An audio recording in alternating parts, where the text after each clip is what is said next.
안녕하세요. 저는 인천에 살고 있는 30대의 평범한 여성이랍니다. 세상에 별 사람들이 다 있듯 별의별 사연들을 품고 살잖아요. 그런데 저는 제가 이 일을 겪기 전까지는 그렇게 크게 힘든 일이 없었습니다. 너무 충격적인 일이라 30년 동안 조용했던 삶에 폭탄이 한 번에 떨어진 건가라는 생각이 살며시 들기도 했는데요. 그런 제 사연 다들 한 번만 들어주시길 바랍니다. 전 원래 어려서부터 결혼을 일찍 하고 싶어 했어요. 오죽하면 고등학생 때도 결혼 노래를 불러서 저희 아빠께서는 그렇게 빨리 집을 떠나고 싶냐며 서운해 하셨고, 친구들은 제가 1등으로 결혼할 거라 생각했죠. 저 역시 제가 1등으로 결혼할 줄 알았습니다. 그러나 현실은 제 꿈을 이루기에는 너무 버거운 존재였어요. 늘 자연스럽게 만나서 연애하는 걸 좋아했던 편인데, 그러다 보니 결혼 상대로는 부족한 면들이 보였고 결국 헤어짐으로 이어졌습니다. 그들이 특별히 뭘 잘못했다기보다는 결혼까진 아닌 연애 있잖아요. 제가 이렇게 헤매고 있을 때 주변 친구들은 오히려 저보다 빨리 시집을 가기 시작했고 애를 낳고 사는 모습을 보니 마냥 부러웠습니다.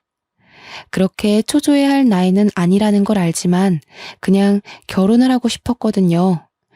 결국 저는 자연스러운 만남을 포기하고 결혼을 위해 상대방의 조건을 모두 파악한 후 만나는 자리를 선택했고, 그렇게 여러 남자와의 만남 끝에 제 짝을 찾았습니다.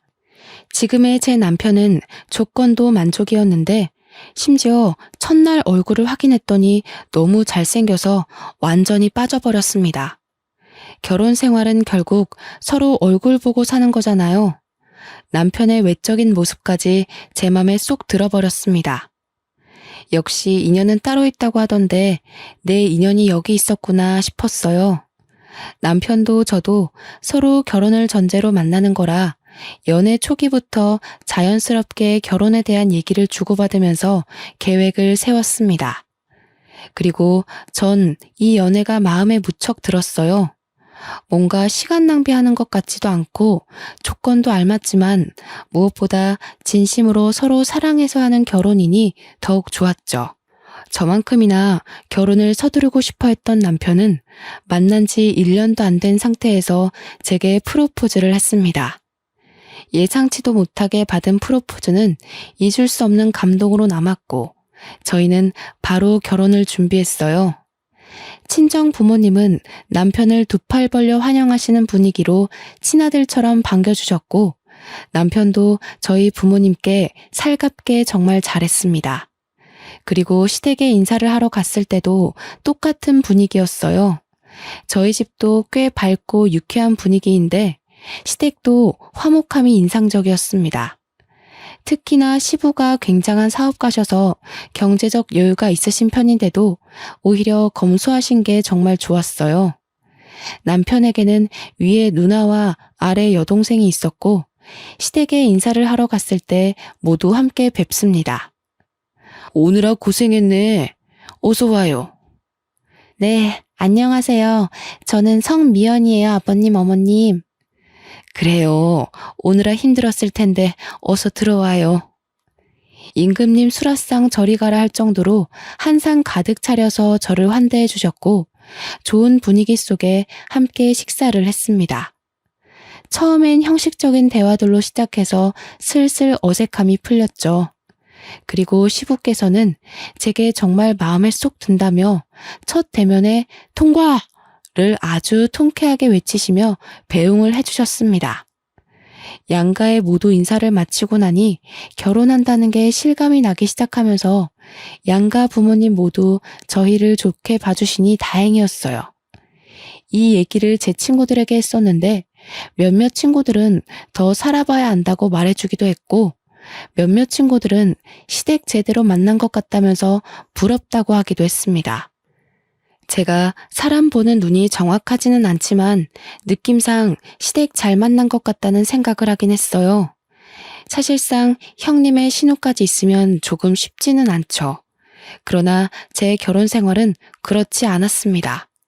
결혼 후에 오히려 형님과 신우랑 따로 만나면서 데이트도 하고 그렇게 잘 지냈어요. 특히 형님은 저를 엄청나게 챙겨주셨습니다.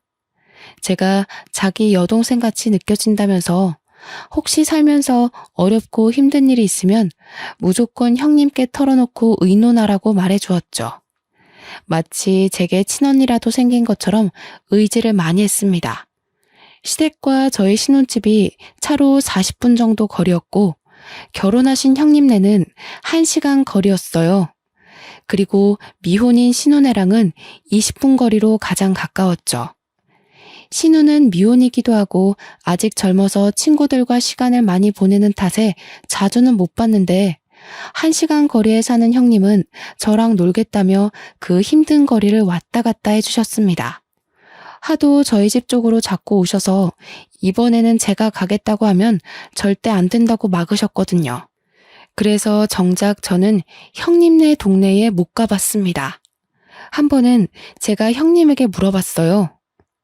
형님, 근데 왕복 2시간이 넘는데 매번 이렇게 오시는 거 안 힘드세요? 다음에는 진짜 제가 갈게요. 무슨 소리야. 옳게. 힘든 거 하지 마. 나는 운전하는 것도 좋아하고 그래서 상관없는데 옳게는 여리여리한 게 꼭 힘든 일 하면 쓰러지게 생겼잖아. 에이, 무슨 소리예요, 형님. 저 그렇게 연약한 사람 아니에요. 정말 다음에는 한번 초대해 주세요. 형님만 매번 저 위해서 고생하셔서 마음이 불편해요.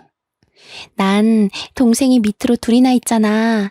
그래서 그런가 이렇게 하는 게 더 편해. 올케가 우리 동네로 오고 그러면 오히려 불편해서 제대로 놀지도 못할 것 같아. 그니까 그런 거 신경 쓰지 말고 보자. 얼굴 보는 게 중요하지. 누가 오고 가면 어때?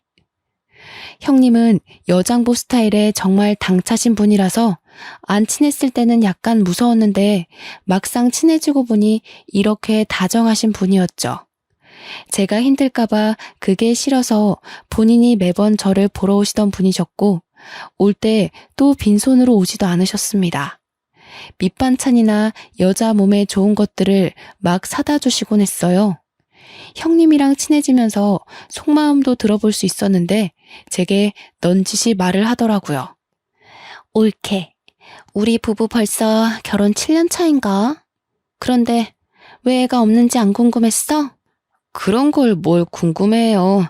요즘 딩크 부부도 많고 부부 사생활인데 뭐하러 물어요, 형님. 고맙네. 나는 아기를 정말 낳고 싶었고 꼭 낳아야 했거든?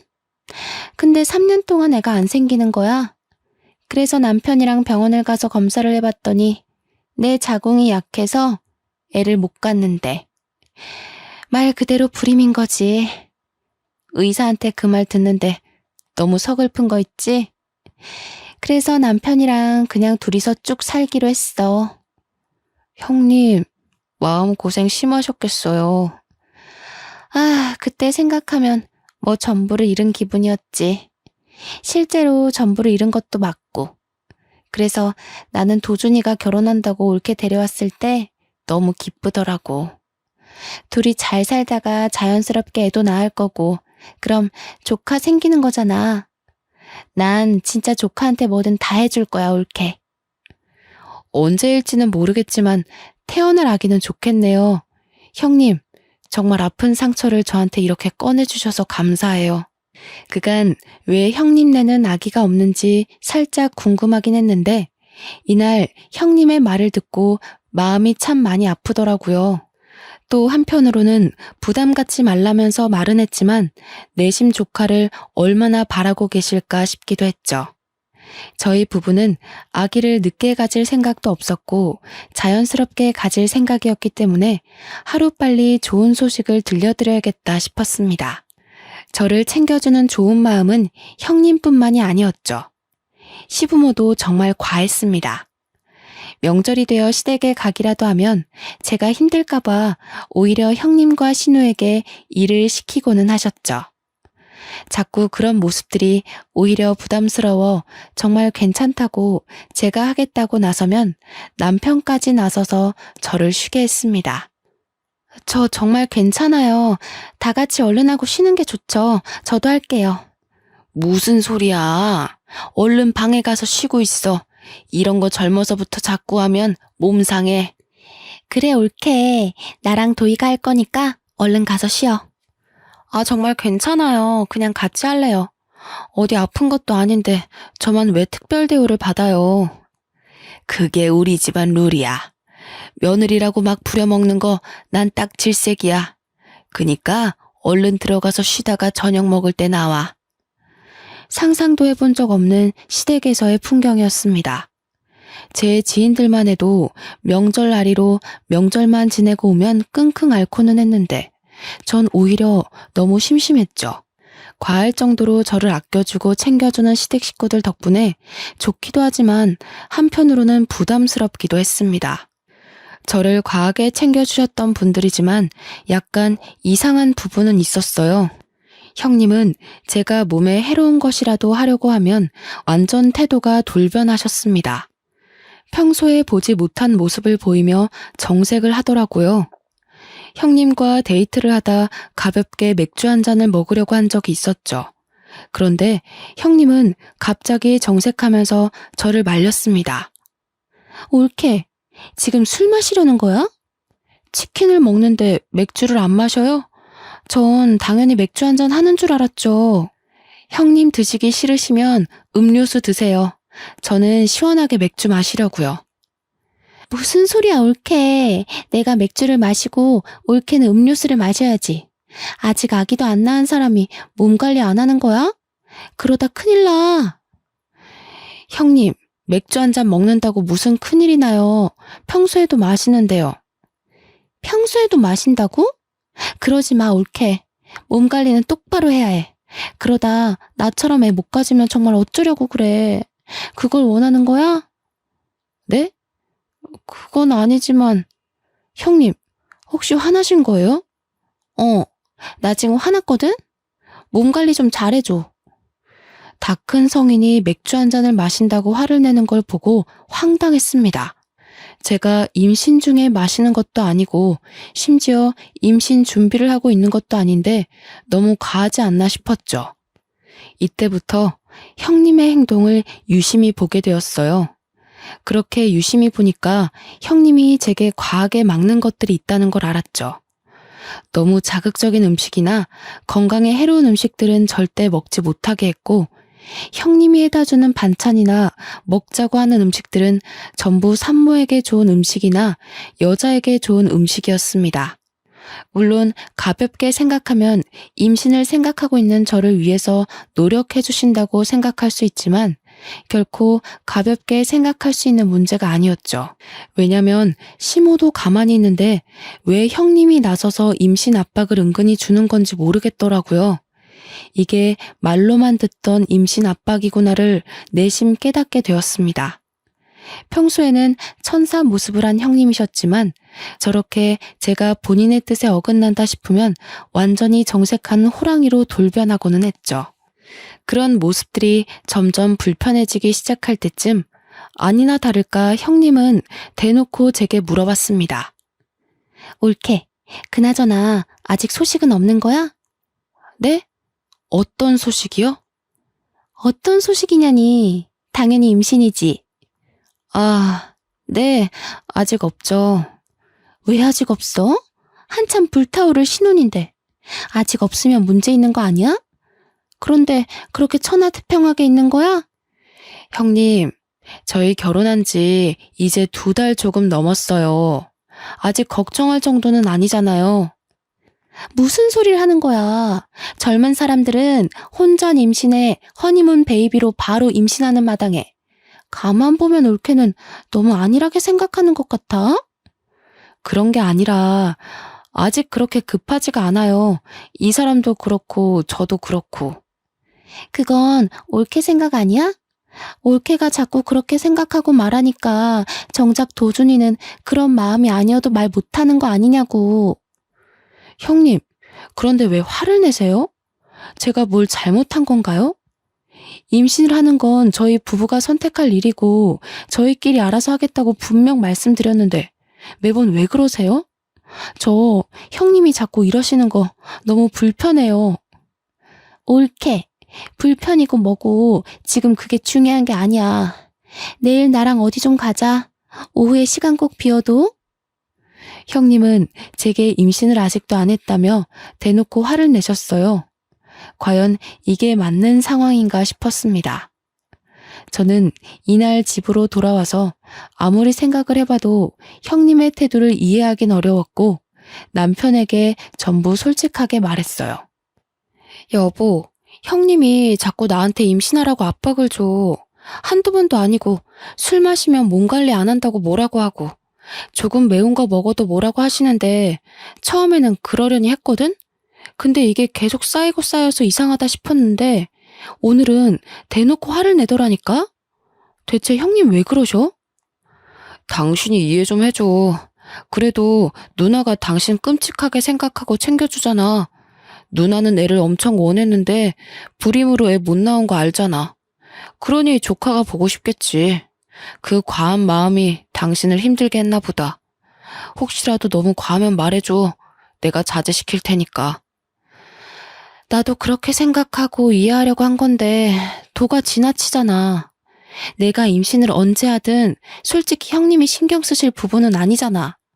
어머님 아버님도 가만히 계시는데 형님이 왜 그러셔? 그렇지 맞지. 누나가 조금 과했네. 당신이 이해 좀 해줘. 남편에게 말했지만 돌아오는 대답은 이해를 해달라 뿐이었습니다. 솔직히 저도 형님이 불임이라는 말을 듣고 조카를 원해서 그렇겠다고 생각을 하면서 이해하려고 노력을 많이 했었죠. 하지만 저렇게 대놓고 화까지 내는 걸 누가 쉽게 이해하겠어요. 기분이 너무 나빴지만 꾹 누르고 다음 날이 되었습니다. 형님은 이날 제게 어딘가를 가자고 했지만 솔직히 가기 싫었어요. 가기 싫어서 빈둥빈둥 하고 있는데 아주 칼같이 저를 데리러 왔고 어디 가는지도 모르고 우선 차에 탔습니다. 제가 차에 타서도 내내 어디 가는 거냐고 물었는데 대답을 안 해주는 거예요. 자꾸 말을 돌리고 회피하는 게 느껴져서 뭔가 이상하다고 싶었습니다. 그렇게 한 상가 건물 지하 주차장을 들어가는데 그 건물은 병원 건물이었죠. 얼핏 산부인과를 본 것 같아서 제가 혹시나 하는 마음에 차에서 내리지 않고 물어봤습니다. 형님, 설마 지금 산부인과 가는 거예요? 어? 산부인과 가는 거 맞는데? 여기가 내 지인이 의사야. 그래서 잘해줄 거야. 걱정하지 말고 얼른 가보자. 자연 임신이 어려운 거면 빨리 시험관이든 뭐든 해야지. 그렇게 넋 놓고 있을 때가 아니거든. 형님, 정말 뭐 하시는 거예요? 저랑 의논도 안 하시고 병원을 데려오세요. 지금 이거 너무 선 넘는 행동인 거 아시죠? 정말 많이 참으려고 노력하고 있는데 오늘은 도저히 못 참겠네요. 검사를 받더라도 제가 알아서 받을 거니까 제발 저희 부부 일에 신경 좀 꺼주실래요? 가긴 어디를 가. 여기까지 왔으면 검사라도 하고 가라니까. 검사하는 게 뭐 어려운 것도 아닌데 대체 왜 그래 어린애처럼. 제가 지금 검사하는 게 어려워서 이래요? 형님 행동하시는 게 기분 나쁘니까 그렇죠. 저는 형님이 잘 챙겨주셔서 진심으로 좋고 감사했는데 아무래도 적당히 선을 두고 보는 게 좋겠네요. 당분간은 따로 찾아오지 말아주세요. 전 그렇게 차에서 내렸고 저를 부르는 형님을 무시한 채 가버렸습니다. 집으로 오는 길 내내 아무리 생각해도 너무 화가 나는 거예요. 막말로 형님이 뭔데 저렇게까지 설치는지 모르겠고 불편하다 못해 오만정이 다 떨어졌습니다. 남편이 퇴근해서 돌아올 때까지 전 기다렸다가 남편에게도 말했어요. 나 오늘 형님 손에 이끌려서 강제로 산부인과 가서 검사받을 뻔했어. 나한테 한마디 상의도 없이 병원까지 갔다고. 내가 대체 어디까지 이해를 해줘야 하는데? 말 좀 해봐. 아, 정말이야? 누나가 너무 심했네. 내가 누나한테 그러지 말라고 말할게. 그러지 말라고 말하는 게 아니라 대체 왜 그러냐고 좀 물어봐. 나도 궁금해 죽겠으니까. 어머님, 아버님도 나한테 임신 강요를 안 하시는데 왜 형님이 저렇게 계속 스트레스를 주는 건데? 그리고 어디 한번 물어보자. 당신도 사실 아기를 빨리 원하는데 나 때문에 말 못하고 있다는 게 맞아?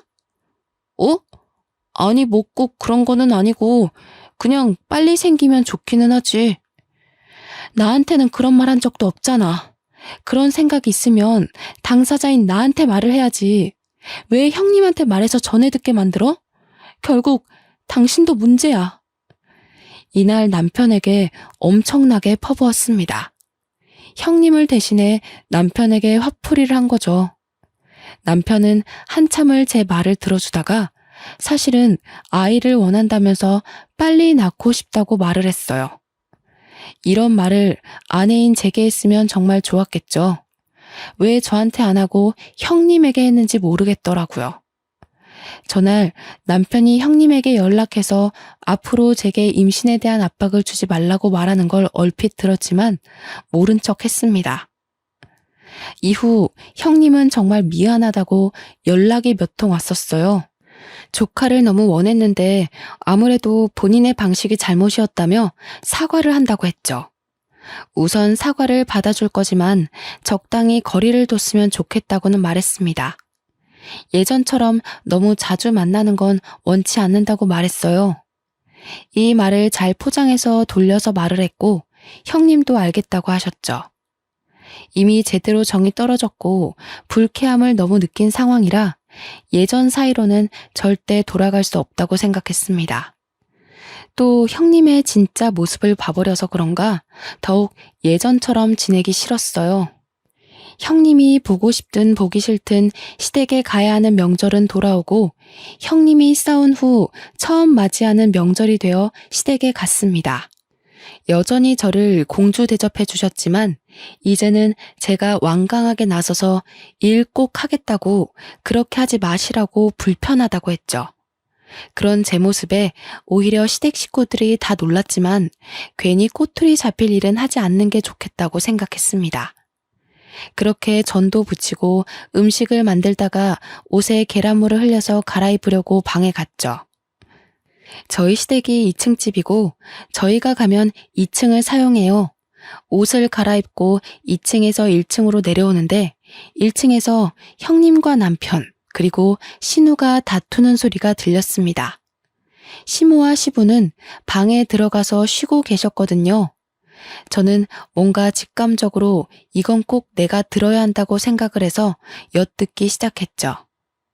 그럼 이게 다 나 때문이라는 거야? 애초에 이건 도준이 네 탓이지. 결혼한 지가 언젠데 아직도 애 한 명을 못 만들어? 너 바보냐? 어디 부족해? 그만들 좀 해. 다 들리겠다고. 엄마 아빠도 그렇고 새언니도 들으면 어쩌려고 그래 정말? 어련히 알아서 할 건데 누나가 설쳐서 이 꼴난 거를 왜 인정을 안 해? 웃기지 마. 그게 뭐가 그렇게 어렵다고 너는 여태 몇 년 동안 그거 하나를 못하냐고. 언제까지 내가 이러고 있어야 하는데 나는 뭐 좋아서 이러고 있냐고. 아 그럼 빠지던가. 원래 아들인 나한테만 주는 건데 불쌍해서 끼워줬더니 말이 많아. 내가 경고하는데 누나 설치지 마. 한 번만 더 설쳐서 일 키우면 누나는 국물도 없어. 아 그만들 좀 하라고. 기다려봐. 내가 망보고 올게. 딱 봐도 내용이 이상한 대화였고 신우가 망을 보고 온다는 말에 전 다시 계단을 올라갔습니다. 그리고 자연스럽게 내려오는 척 했어요. 마주친 신우에게는 뭐 가질러 가냐고 물었고 저를 보고 깜짝 놀란 신우는 어색하게 그렇다며 올라갔습니다. 내려와서 아무렇지 않게 음식을 하는데 아무리 생각해도 저 대화에 대해 너무 물어보고 싶었죠. 그러나 물어본다고 대답해줄 사람들은 아니었기에 머리를 굴려봤어요. 분명히 뭔가 있구나 싶었습니다. 제가 음식을 하는 와중에도 제 눈치를 살짝 보는 형님과 남편의 시선이 느껴졌지만 애써 무시하며 음식을 했어요. 다 끝낸 후 다 같이 저녁을 먹는데 갑자기 형님이 이상한 말을 꺼냈습니다. 우리 엄마랑 아빠는 좋겠네. 며느리가 하지 말라고 해도 직접 이렇게 맛있는 명절 음식도 해주고. 좋기야 한데 정말 괜찮으니까 다음부턴 하지 마. 힘들어. 그래 세아가. 여기 식구가 몇인데 너까지 고생하니? 거봐. 들었지, 올케? 다음부터는 안 해도 괜찮아. 올케는 이런 거 하지 말고 예쁜 손주를 안겨줘야 진짜 효도하는 거지. 그렇지? 아유, 그럼 바랄 것도 없지. 내가 지금 이 나이에도 아직 버티고 있는 이유가 태어날 손주한테 한 푼이라도 더 주려고 그러는 건데. 그러게. 생각해보니 너희는 여태 소식이 없니? 병원은 가본 거야? 몸에 문제 있는 거 아니야? 아, 저희 아직 젊고 병원까지는 안 가봤어요. 조금 더 노력해보고 그래도 안 생기면 같이 병원 가볼게요. 젊다고 생각할 문제가 아니야, 세아가. 요즘 식습관에 환경 문제까지 겹쳐서 젊은 아가씨들도 불임이 얼마나 많은데 그걸 가볍게 생각하고 있었어? 조금 실망인데. 하루빨리 병원 가서 결과 알려주도록 해.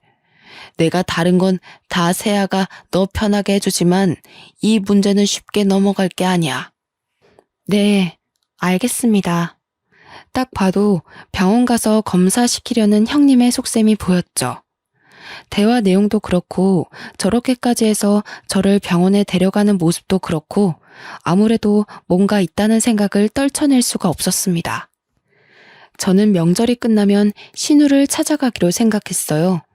신우는 형님과는 다르게 소극적이고 성격도 굉장히 착했습니다. 그래서 분명 계속 파고들면서 물어보면 대답을 할 수밖에 없을 거라 생각했어요. 남편에게도 티내지 않고 신우에게 오랜만에 데이트하자며 연락했습니다. 혹여나 이걸 형님이나 남편에게 말할까봐 신우네 집 근처에 볼 일이 있어서 왔다면서 아주 자연스레 밑밥을 깔았어요. 그리고 신우는 의심 없이 반갑게 저를 만나러 나왔죠. 신우와 저녁을 맛있게 먹고 조용한 카페를 찾아가서 대화를 나눴습니다. 솔직하게 뭐냐고 물어볼까 아니면 은근슬쩍 알고 있는 척 물어볼까 엄청 고민했어요. 신우 성격상 제가 뭘 알고 있어야 스스로 실토할 것 같아서 아는 척 연기를 시작했습니다. 아가씨, 나는 우리 식구들 다 진심으로 아주 좋았는데 어머님 아버님 빼고는 나한테 다들 진심이 아니었더라? 아가씨도 그렇고 그래서 너무 속상하던데? 네? 언니 그게 무슨 말이에요 갑자기? 뭐든 꼬리가 길면 다 걸리는 법이거든. 셋이서 작정하고 나 하나 바보 만들면 끝까지 내가 모를 거라고 생각한 거야? 그나마 내가 오늘 아가씨를 만나러 온 이유는 앞길이 아직 창창하고 젊으니까 기회를 주려고 온 거야. 나한테 모든 걸 자백하면 선처해줄 의향이 있어. 그렇지만 조금이라도 다르게 말하면 오빠랑 형님처럼 똑같이 처벌받게 할 거야. 네? 그게 처벌할 수 있다고요? 아닌데. 그럴 리가 없는데. 나 시간 없어. 선택해서 얼른 말해. 새언니, 정말 미안해요. 저도 언니 볼 때마다 너무 죄책감 느꼈는데 이미 약속은 해서 어쩔 수 없었어요. 지금이라도 뭐든 다 할 테니까 제발 처벌은 하지 말아주세요. 저 아직 시집도 못 갔는데 제발요. 울며 불며 신우이가 말한 내용은 충격 그 자체였습니다. 시부모에게는 재산이 꽤 있는데 남자 손주를 낳는 자식에게 막대한 재산을 물려주겠다고 자식에게 약속을 했답니다. 거기다 유일하게 아들인 우리 남편이 남자 손주를 낳으면 시부가 회사까지 물려주겠다고 했다더군요. 그런데 시부 연세가 꽤 있으셔서 하루빨리 회사를 누군가 물려받아야 했고 정 자식들에게 소식이 없으면 전문 경영인에게 넘기겠다고 했다네요. 그 얘기를 들은 형님과 남편은 작당 모의를 한 거죠. 형님은 이미 불임으로 아이를 낳을 수 없으니 남편이 아들을 낳으면 3분의 1로 셋이서 재산 분할하자는 각서를 썼다고 합니다. 이 사실은 시부모는 당연히 모르고 이 남매들끼리 저지른 일이죠. 상황이 이러니 당연히 제가 빨리 아이를 가져야 했고 형님은 소식이 없는 제가 혹시라도 본인처럼 아이를 못 가질까봐 검사까지 시키려고 했던 겁니다. 전 이 사실을 알고 너무 소름이 끼쳐서 말을 못하고 있었어요. 그런데 이게 끝이 아니었죠. 신우는 정말 제가 본인을 처벌할까봐 무서웠는지 알고 있는 사실을 다 말해주는 눈치였습니다. 꺼이꺼이 울면서 말을 하더라고요. 새언니, 정말 미안해요. 저도 정말 멈추고 싶었던 게 오빠랑 언니는 돈에 미쳤어요. 오빠 전 여자친구랑 원래 결혼하기로 했었거든요. 아이가 생겨서요. 그런데 아이 성별이 딸인 걸 알고 오빠가 그 여자를 버렸어요. 그래서 아이랑 그 여자랑 정말 힘들게 살 거예요. 지금도. 뭐라고? 진짜 너네 사람이 아니구나. 그걸 알면서도 눈 감아준 건 결국 아가씨 너도 공범인 거야. 알아? 아무리 돈이 좋고 각서를 썼더라도 가족이니까 그만하라고, 이건 멈춰야 한다고 말렸어야지. 그런데 나한테까지 피해를 주려고 해? 미안해요, 정말로. 언니는 그 전 여자친구가 꼴나기 전에 얼른 떠나요. 그냥 내가 해줄 수 있는 말이 이것뿐이에요. 그리고 저희 부모님한테는 비밀로 해줘요. 부모님 아시면 저희 죽어요, 정말. 우선 아가씨가 나한테 말한 거 알면 형님이랑 남편이 가만 안 둘 거야. 나도 모른 척하고 있을 테니까 아가씨도 당분간은 모른 척해. 혹시라도 신우가 형님과 남편에게 자백했다고 말해서 일이 틀어질까봐 입단속을 시켰습니다. 모든 사실을 알고 나니까 너무 충격적이라서 그런지 입이 다물어지지도 않더라고요. 충격이 커서 남편과 한 침대에서 도저히 함께 잘 자신이 없어서 일이 생겼다 말하고 그날은 호텔에 가서 혼자 하루를 보냈습니다. 밤을 새우면서 많은 생각을 했는데 그 전 여자친구라는 사람을 찾아서 꼭 만나야겠더라고요. 그래야 정확하게 알 수 있을 것 같았죠. 그런데 이상하게 걸어다니는데 속이 울렁거리고 자꾸 몸이 나른한 게 잠을 미친 듯이 잤어요. 아무래도 스트레스를 과하게 받아서 그런 거겠지 생각하고 넘겼는데 순간 설마 하는 생각이 들었죠. 혹시나 하는 마음에 테스트기를 해봤는데 두 줄이 나와버렸습니다. 하필 이 타이밍에 임신 사실을 알게 되니 막막해서 테스트기를 종류별로 한 6개를 해본 것 같아요. 가장 정확한 건 아무래도 병원을 가봐야 하는 거니 바로 병원을 가봤죠. 주수가 짧아서 아직 성별은 확인이 불가했지만 임신이 맞았습니다. 저는 그냥 그날 바로 남편에게 말했어요. 나 임신이래. 오늘 병원 갔다 왔어. 뭐? 그게 정말이야? 성별은? 아들이래? 무조건 아들이어야 하는데? 당신 정말 웃긴다. 왜 아들이어야 하는데? 임신을 축하해줘야지 성별을 따지고 들어? 왜? 딸이면 어쩔 건데? 지우려고? 어? 에이, 왜 그래? 당신 임신했다고 벌써 예민한 거야? 무조건 아들을 낳아야지. 내 아빠 말 못 들었어? 아들이 태어나야 딱 물려받을 거 다 받고 그러지.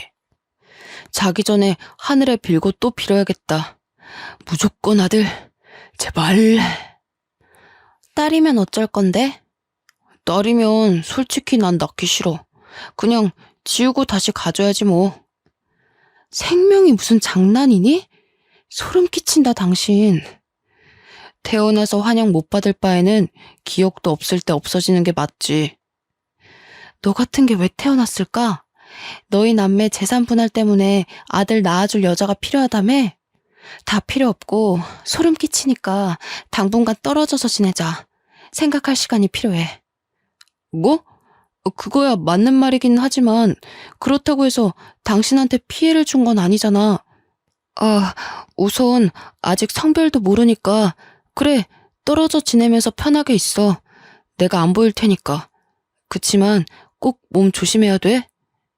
사람이라면 감히 내뱉을 수 없는 말을 아무렇지 않게 하는 남편을 보고 전 충격을 받았습니다. 별거를 하자고 말했지만 남편은 별거고 뭐고 귀에 들리지도 않았고 기뻐서 날뛰더라고요. 아직 성별을 모르니 성별이 판별될 때까지는 나가 있어 주겠다는 말을 하는데 저게 사람인가 싶었습니다. 전 이미 모든 마음의 결정은 했고 이혼 준비를 바로 시작했어요. 이어 미혼모로 사는 남편의 전 여자친구를 찾기 위해 흥신소의 도움을 받았습니다. 흥신소의 도움을 받았더니 생각보다 빨리 찾게 되었고, 제 생각보다 그 여자는 너무 힘겹게 살고 있었습니다. 같은 여자로서 너무 안타까웠습니다. 제가 먼저 연락드리니 저보다 남편에게 복수하려고 이를 갈고 있더군요. 안녕하세요. 저 전화드린 성미연이에요. 네네. 집이 허름하죠. 우선 앉으시고 정말 찾아와줘서 고마워요. 그 자식 그쪽한테도 그렇게 했어요? 저랑 우리 딸 버리듯 그렇게 한 거예요? 그러려고 하고 있는 것 같아요. 저는 아직 초기라 성별을 모르거든요. 근데 아들이 아니면 지울 거라네요. 그 자식 사람 아니에요. 지가 결혼하자고 매달리고 또 매달리고 원치도 않는 임신까지 시켜놓고서 딸인 거 알자마자 처참하게 버리더라고요. 저는 그때 너무 어렸고 심지어 그 자식 때문에 부모님이랑도 연을 끊어서 갈 곳도 없었는데 정말 딸아이랑 둘이 얼마나 힘들게 살았는지 몰라요. 당장이라도 멱살 잡고 싶지만 먹고 사는 게 힘들어서 복수는 꿈도 못 꾸고 살았어요. 제가 도와드릴게요. 우리 그 복수 같이 해요. 저도 그 자식 가만 안 둘 거거든요. 그 여자의 말을 들어보니 마지막 순간까지도 남편한테 매달렸다고 합니다. 그렇지만 남편은 다른 여자가 생겼다면서 넌 이제 필요 없다고 아주 매몰차게 거부를 했다고 해요. 결국 딸을 가진 여자니까 버린 거고 재산에 눈이 멀어버린 괴물 같은 놈인 거죠. 저는 전 여자친구와 함께 복수를 시원하게 하고 끝내기로 마음먹었습니다. 다만 안정기가 될 때까지 기다렸어요.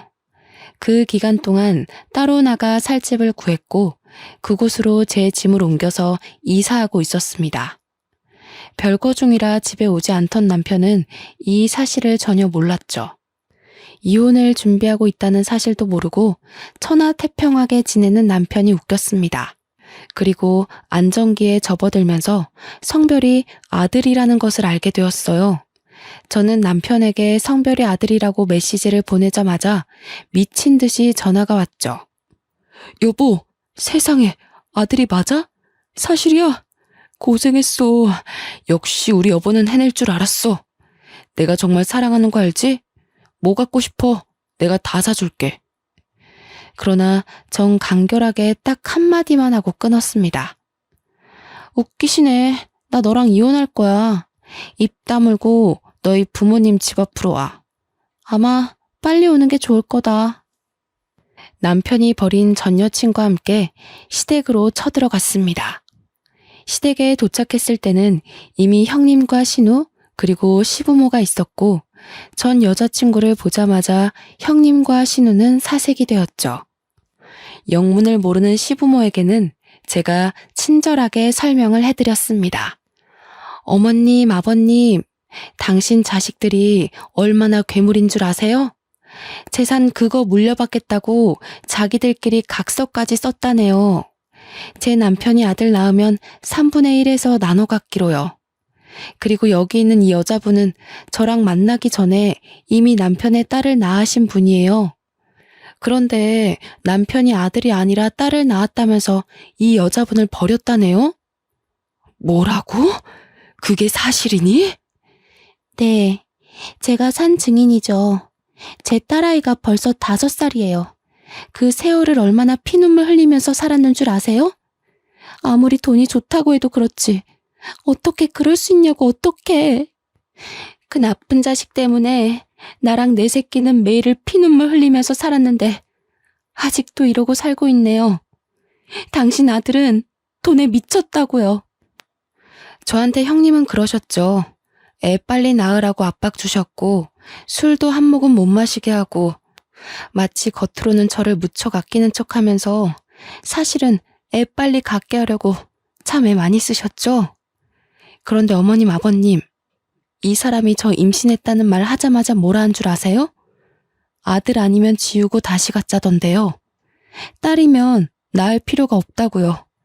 그래서 저 이혼할 거예요. 제 말이 끝나자마자 시모는 뒷목 잡고 쓰러졌고 뒤늦게 도착한 남편은 전 여자친구를 보자마자 막 쫓아내려고 했습니다. 그걸 제가 말리고 있는데 시부가 남편의 멱살을 잡고 확 끌어서 뺨을 때리며 말했어요. 정신 차려. 네가 사람이냐? 내가 그런 뜻으로 너희한테 말한 줄 알아? 나는 괴물 새끼들한테는 돈 한 푼 줄 수 없다. 당장 내 집에서 나가. 이 말을 들은 남편은 저 때문에 모든 게 망했다면서 제 뺨을 때리더라고요. 그래서 저도 어이가 없어서 급소를 확 발로 차주면서 말했죠. 웃기고 있네. 야, 너 같은 건 씨 뿌릴 자격도 없어. 넌 죽을 때까지 절대 뿌리고 다니지 마. 여자들이 너무 아까우니까. 그러고 시댁을 나섰습니다. 몇 달 동안 남편과 이미 별거 중이었고 시댁 소식은 들을 길이 없었는데 그나마 신우가 먼저 연락해서 술술 말해주더군요. 전 남편은 집에서도 쫓겨나고 시아버님은 충격에 전문 경영인을 구하기로 했다네요. 너무 통쾌하더라고요. 웃긴 건 시부의 모든 경제적 지원이 끊겨버린 남편은 제게 다시 시작하자며 매달리기 시작했습니다. 제 뱃속에 아들이 있으니 다시 시부모님을 설득해서 자기가 회사만 물려받으면 모든 게 끝난다고요. 그 말을 듣는데 참 어이가 없었죠. 저는 완벽하게 무시하고 아예 연락을 차단해버렸습니다. 1년 전 잘생긴 아들을 출산하고 지금은 친정 부모님의 도움을 받으며 잘 키우고 있어요. 아이가 태어나자마자 시부모님이 조심스럽게 저한테 연락을 하셨어요. 본인 아들은 버렸지만 귀여운 손주 얼굴은 꼭 보고 싶다고 하면서요. 그 마음이 이해가 안 되는 건 아니었기에 지금은 전 시부모님과는 왕래하며 아들 얼굴도 보여주고 있어요. 아버님은 우리 아들이 커서 경영에 관심 있다고 하면 언제든 회사를 물려준다고 장난처럼 말씀하시더라고요. 저는 돈에 눈이 멀었던 전 남편과는 다른 사람이기에 그런 농담 하시지 말라고 하셨습니다. 지금은 아들 키우는 재미로 살고 있어요. 어찌나 하루하루 쑥쑥 크는지 한시라도 눈을 뗄 수가 없을 정도로 귀엽더라고요. 아, 그리고 남편의 전 여친분도 시부모님이 책임지고 좋은 집으로 이사도 해주셨고 모자란 생활비도 지원해 주신다고 그러더군요. 시부모님은 착하신데 어떻게 그 핏줄에서 악마 같은 전 남편이 태어났나 아직도 모르겠어요. 그래서 저는 아들을 키우면서 돈이 전부가 아니라는 것을 제대로 가르쳐 줄 생각입니다. 제 사연을 읽어주신 분들도 모두 행복하시길 바라며 마무리할게요.